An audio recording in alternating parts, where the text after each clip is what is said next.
In this video, we're going to break down two important sections that often raise questions during a real estate transaction. Section 23, Assignment and Nomination, and Section 24, Equal Housing Opportunity. Section 23 explains 1. When a buyer is allowed to assign the contract to another person, entity, or trust. 2. When the buyer must obtain the seller's written consent for an assignment. 3. What disclosures must be provided to the seller before an assignment is approved? 4. What lender documentation, pre-qualification, or pre-approval the assignee must deliver? 5. Why an assignment does not automatically release the original buyer from contractual obligations. Then we'll move into Section 24, which 1. Reinforces compliance with federal, state, and local fair housing laws. 2. Ensures all real estate transactions are conducted without discrimination. 3. Provides legal protection for both buyers and sellers. 4. Requires marketing, negotiations, and buyer selection to follow fair housing standards. 5. Emphasizes equal opportunity throughout the entire transaction process. By the end of this video, you'll understand how assignments actually work in the RPA and the legal standards that apply to every real estate transaction. 1. Automatic right, buyer's own trust or wholly owned entity. Buyer is allowed to assign all of buyer's interest in the agreement to buyer's own trust or a wholly owned entity, LLC, corporation, etc., that already exists at the time of assignment. For this specific situation, seller consent is not required. If you're just moving the contract into your own trust or 100% owned LLC, the RPA already allows that. 2. All other assignments, seller's written consent required. For any other assignment, for example, to a partner, investor, or different entity A, buyer may not assign all or part of their interest without seller's separate written consent to a specific assignee. B. Seller's consent shall not be unreasonably withheld. What buyer must disclose before assignment: name of the assignee, and the amount of any monetary consideration between buyer and assignee related to the agreement, e.g., assignment fee, reimbursement of costs, etc. Buyer must give the assignee all documents related to the transaction, the RPA and addenda, disclosures, any other relevant documents. 3. If assignee is buyer's own existing entity or trust, when the assignee is a wholly owned entity or trust of buyer, the assignee does not have to re-sign or reinitial all documents that have already been signed by buyer. The original buyer's signatures still control. The assignment just changes who will take title/benefit.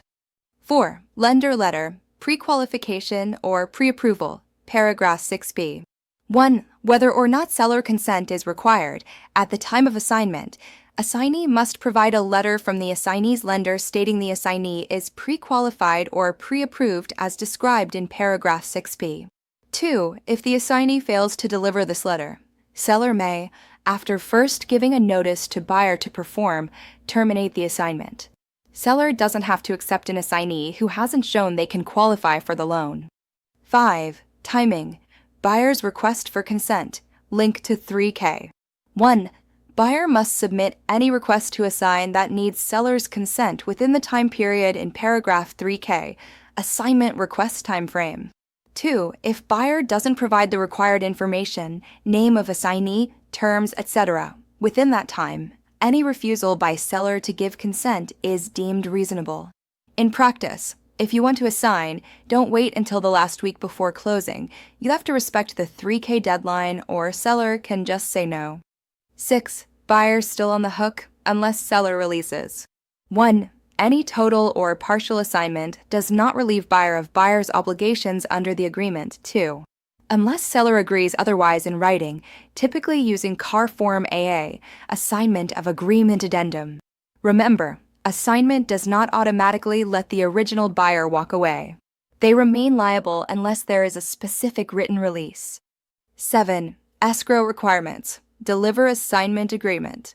1. The parties must deliver any assignment agreement to escrow holder within 1 day after the assignment occurs. 2. This keeps escrow informed on who will take title, whose funds are coming in, and who must sign closing documents. 8. Nominations treated the same. 1. Any nomination by buyer, naming another person or entity to take title, is subject to the same procedures, requirements, and terms as an assignment in this paragraph. 2. So, nominee language doesn't bypass the rules, it's treated as an assignment. Section 24. Equal housing opportunity. This section is short, but very important. What it says: 1. The property is sold in compliance with federal, state, and local anti-discrimination laws. 2. That includes, but isn't limited to, Fair Housing Act, California's Fair Employment and Housing Act. Local ordinances that protect additional classes, e.g., source of income, family status, etc. What it means for agents and clients. 1. No discrimination in any part of the transaction based on protected classes such as race, color, religion, sex, gender, gender identity, sexual orientation, marital status, national origin, ancestry, familial status, disability, etc., plus local protections. 2. Offers, counteroffers, and selection of buyers must be based on terms and qualifications, not on who the buyer is as a person. 3. Marketing and advertising must follow equal housing standards, no discriminatory language or steering.